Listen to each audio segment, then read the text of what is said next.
ከገበሬ ቦታ ገዝታችሁ እያንዳንዱ የምትመጣውን ህግ ተጠቅማችሁ ማሰራት አለባችሁ። የኛ ዘመዶች ችልተኛ ናቸው፣ በጣም ችልተኛ። በቃ ገበሬ እንደነሱ ያው ገበሬ ይዋሃድ የለ እንደነሱ ይመስላቸዋል። ነገር ግን እነዛ ሰዎች እኛ ቤቱን ሰርተን ካበቃን በኋላ የእውነት ለመናገር በጣም አሲዳሞች ናቸው። ቤቱን ሲያዩት ይናደዳሉ። ቦታ እየጨመረ አሁን ዛሬ የሸጡበት ዋጋ የዛሬ 6 ወር 7 ወር ይለያያን ገበያው። ወይኔ በዚህ ዋጋ ባልሸጥኩ ኖሮ ማፍረስ አለብኝ፣ ያፈርሳሉ። እስከ አባ ጋር ድረስ የሚካሄዱ ሰዎች አሉ። ሸህለጋ ነው መወስዳችሁ ከእንትና ነው መወስዳችሁ እየተባባሉ ስንት የሚወለው። ሰላም እንዴት ናችሁ ጓደኞቼ በሙሉ ዓለም ላይ ያላችሁ እንዴት ውላችኋል? ዛሬ የተጠየቁት ጥያቄ አለና የብዙ ሰው ጥያቄ ስለሆነ በጥያቄያችሁ መሰረት የተጠየቁትን ጥያቄ ወደ እናንተ ይዤ እመጣለሁ። ጥያቄው ምንድነው? በመጀመሪያ ስለ ህገወጥ ማለት የገበሬ ቦታ የገዙ ልጆች አዋጅ ወጥቷን አልወጣም የምታውቁ ነገር ካለ እየተባለ በጣም ብዙ በተደጋጋሚ ኮሜንት ላይም በውስጥ መስመርም እየተጠየቁ ስለሆነ እሱን መልስ ወደ እናንተ ይዤ ልመጣ ነው። ስለ ኮንዶሚኒየም አፓርታማ ቦታዎች ስለተባሉት ደግሞ ያው ዛሬ መንገድ ተከፍቷል። ከነገ ጀምሮ የማቀርብላችሁ ቦታዎቻችሁን ብቻ ነው። ቤት የምሰራውን የተጠየቁትን ጥያቄ ወደዚህ አቀርብላችኋለሁ። ነገር ግን ደግሞ ከቤት የውጭ ወጥቼ ደግሞ ቦታዎችን በከራሃቱም በአይሰማም በጉባላፍቶም እንደዚሁም ደግሞ በዩኒቨርሲቲው በስታዲየም በዚህ በጉቦ ያሉትን ቦታዎች ከነገ ጀምሮ ስራዬን እጀምራለሁ። መንገድ ስለተከፈተ ያው እስከዛሬ በጦርነቱ ምክንያት ማለት በምርጫው ምክንያት መንገድ ባጃጅ ምናምን ከቆመ ሳምንት ሆኖታል። ዛሬ ተከፍቷል። አቀርባለሁ ከዚህ በኋላ ማለት ነው። ነገር ግን አሁን የተጠየቁት ጥያቄ ምንድነው? ህገወጥ የመሬት የገበሬ ደፍተር የገበሬ ቦታ የገዛን ሰዎች ሊዝ ወጥቷል ወይ? የመሬት ደፍተር አውጡ የሚል ህግ ወጥቷን አልወጣም? ወጥቶ ከሆነ ባክሽን ንገረኝ። አባቴ ከገበሬ ነው የገዛው። የገዛነውን ቦታ ደግሞ የመሬት ደፍተር የማውጣት ቻንሱ እንዳያመልጠን የሚል ጥያቄ ነው። ማንኛውም ሰው ምንድነው የሚባለው የገበሬ ቦታ የገዛ ሰው በሙሉ ያንን መሬቱን ህጋዊ እንዲያደርግ አዋጅ ወጥቷል። አዎ ወጥቷል። እጁ መሰረት ግን ሰው እየተጠቀመ አይደለም። ችግሩ ከማን ነው? ከባለቤቶቹ ነው እንጂ ሰው ብዙ ጊዜ እየተነገረው ነው ያለው። የመሬት ደፍተር አሁን እኔ የማውቃቸው 2 ሰዎች ህገ ወጥ ቦታ የመሬት ደፍተር ያወጡበት ሰዎች አሉ። አንዷ የገዛ እህቴ ናት፣ ያጎቴ ልጅ ናት።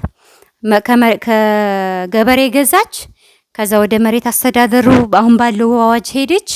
ከሄደች በኋላ ያንን መሬት በራሷ ስም አዙራ ደፍተር አውጥታ ራሷ ለዛ ቦታ ግብር ከፋይ ሆነች። በኋላ ላይ ደግሞ ነጭ ወረቀት ሲወጣለት ደግሞ ነጭ ወረቀት ከመሬት ደፍተር ወደ ነጭ ወረቀት ሲመጣ ታቀያይረዋለች ማለት ነው። ነገር ግን አዋጅ ወጥቷን አወጥቷን ሰው እየተገበረበት አይደለም። ለምን እንደማይጠቀሙበት አላቅም። እኔ ንቀውት ይሆን በምን አይነት መንገድ አይተውት እንደው አላቅም። ለምሳሌ አሁን እኔ ጥቁር ውሃ አካባቢ ቦታ ገዝቼ ነበር ከገበሬ።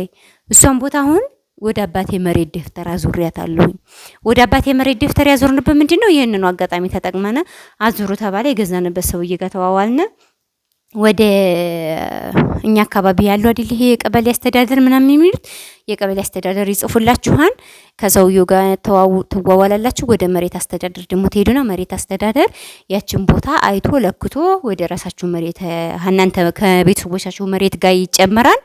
በዛ መሰረት እናትና አባቶቻችሁ ግብር ይከፍሉበታል። ነገ ጧትም የመሸጥም የመለወጥም እድሉ አነስተኛ አይሆንብን ማለት ነው። ነገር ግን አሁን ከመሬት ዝም ብለን ከምንድነው የሚባለው ከገበሬ ገዝተነሳ ቤቱን ሰርተን ዝም ብለን ቁጭ እንላለን አይደለ? ነገ ጧት ግን ችግር ሊፈጥርብን ይችላል። አሁን ለምሳሌ ከገበሬ የገዛች ሴትዮ አንዲት እኔ ማቃትን ልንገራችሁ። ከገበሬ ቦታ ገዛች። ከዛ ቤት ሰራችበት። ቤት ሰርታ ካበቃች በኋላ ምን ቢያደርጓት ጥሩ ነው? በየአመቱ ቦታ በጨመረ ቁጥር 100 ሺህ ይቀበሏታል። ደግሞ ቆይተው ደግሞ አይ አፍርሰናል ከዚህ ይሄን ቦታ የሆነች አለ አይደለም የገጠር መሬት ስንገዛ እንትን የለውም ምንድነው የሚባል ይሄ በካሬ 150 ካሬ 200 ካሬ የሚባል አይደለም። በስፍር ነው የሚሰፈረው። በስፍር እየሰፈሩ በሚሸጡበት ሰዓት ማለት ነው ቪላ ሰርቪስም ይሁን ክብ ቤትም ይሁን ሰርተን ካበቃን በኋላ ምን ያደርጉና መሰላችሁ? እኔ ማቃት ልጅ ስላለች ነው የጃርሳ ልጅ ማለት ነው። ጃርሳ ላይ ምን ያደርጋሉ መሰላችሁ? ዛሬ 150 ሺህ ብር ጨምሮ ይሏቸዋል። ከዛ እነዛ ሰዎች አንጨምርም ይላሉ።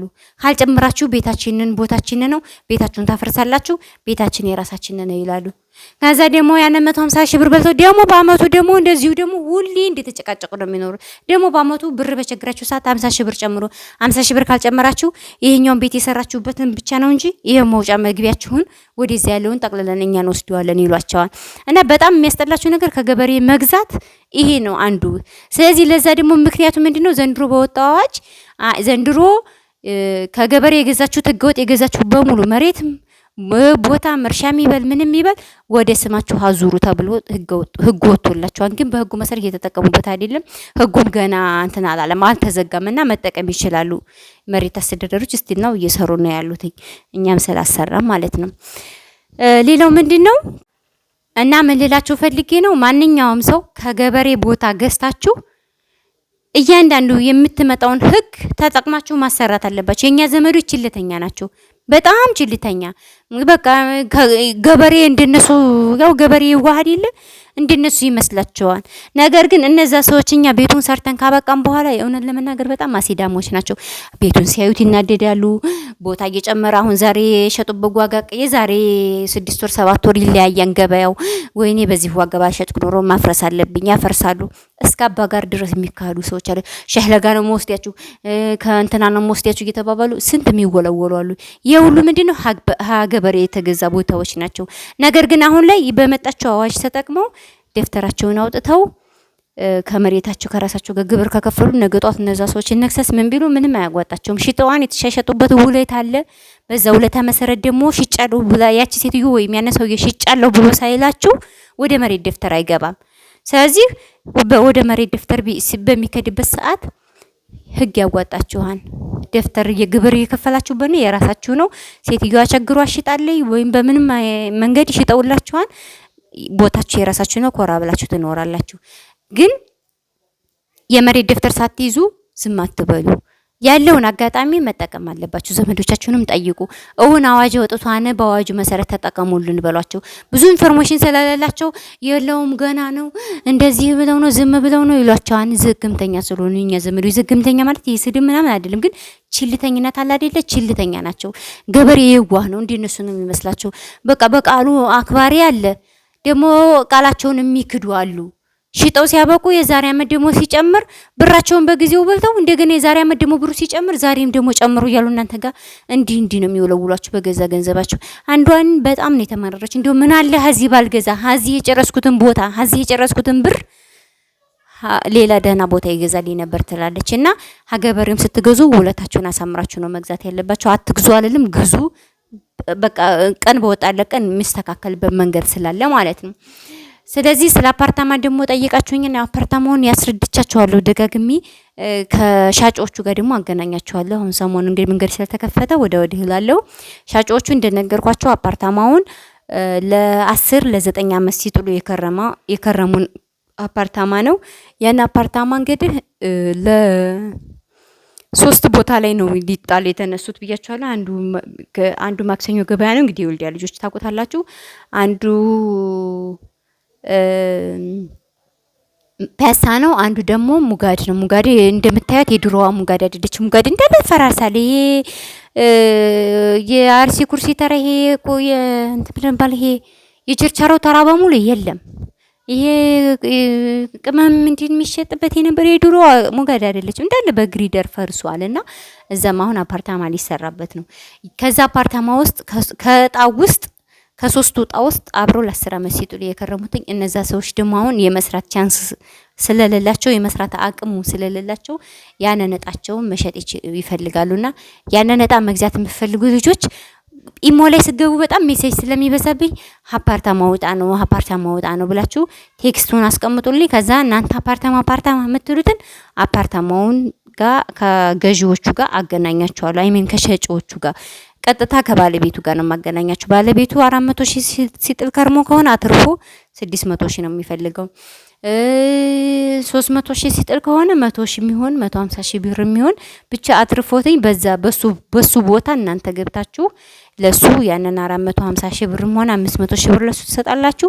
በሱ ቦታ ሆናችሁ አብራችሁ ከግሩፑ ጋር ሆናችሁ ቤታችሁን ትጥላላችሁ ማለት ነው። በዛ መንገድ ነው የሚሰራው። ያልገባችሁ ነገር ካለ አሁንም በደንብ አድርጌ ያስረዳችኋለሁ። ኮሜንት ስር ላይ ያስቀምጡልኝ። ስለምታበረታቱኝ፣ ላይክ፣ ሼር፣ ሰብስክራይብ ስለምታደርጉኝ አመሰግናለሁ። እወዳችኋለሁ። ባይ ባይ።